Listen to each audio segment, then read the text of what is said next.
If you haven't seen part 1 and part 2 of what I call my magic tricks in dealing with Mercedes ignition tumblers and lock assemblies, I highly recommend that you check those out now.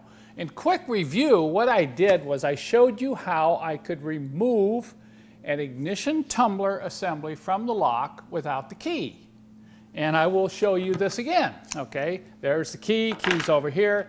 I use my tool, my special tool that we have available here on the website. I insert it into these holes, I pull the cap off, and I remove the tumbler. And in the first video, I didn't give you any clues as to how I was able to do this, but in the second video, I explained, look, this is a modification.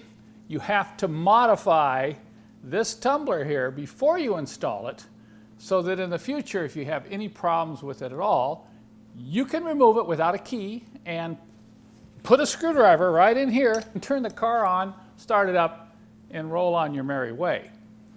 Now, some of you say, well, Kent, I don't have this style of tumbler. This is what I call the snap cap tumbler. It showed up in the mid to late 80s, and it has a black cap that snaps into place.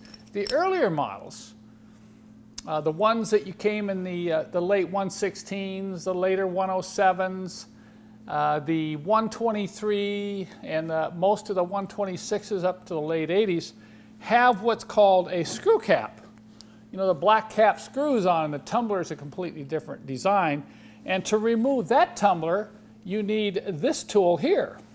So, how am I going to remove this screw-on cap and the tumbler without the key? Okay, here's the key here. We're going to put the key over there.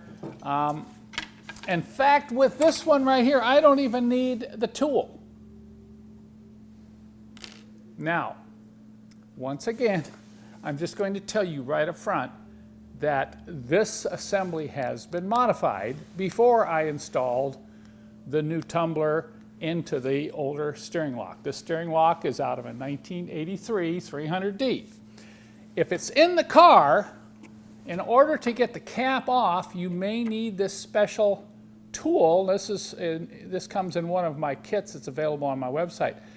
What this allows you to do is go in through the hole on the dash and get a hold of that cap. See that? So that you can actually turn it. Because when this is in the dash and you have the dash cover coming right out to the edge, it's really difficult to get anything in there to actually unscrew the cap from the lock assembly. So let's just say this is in the car. My key either won't turn or I lost my key. And I can go out to my Mercedes with this cap tool, this cap turn tool, put it through the hole. In some cases, I may have to remove the chrome ring here. Put it in through the hole, get a hold of this cap, and watch this. I'm unscrewing it. See that? Once you get it coming off, you can unscrew it the rest of the way. And then, using a screwdriver, I'm going to try to pop the tumbler out. Look at that. All right.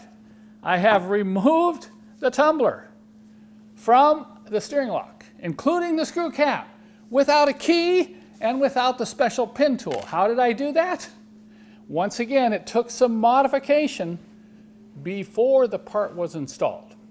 So if you're interested in learning about this, you have other problems with your ignition lock, sometimes you may need a new lock, sometimes you may need a new tumbler, sometimes you need both. All that information is available on my website. We carry all the parts. I have manuals, training videos, and everything that can help you solve your lock problems and do a little magic on your own.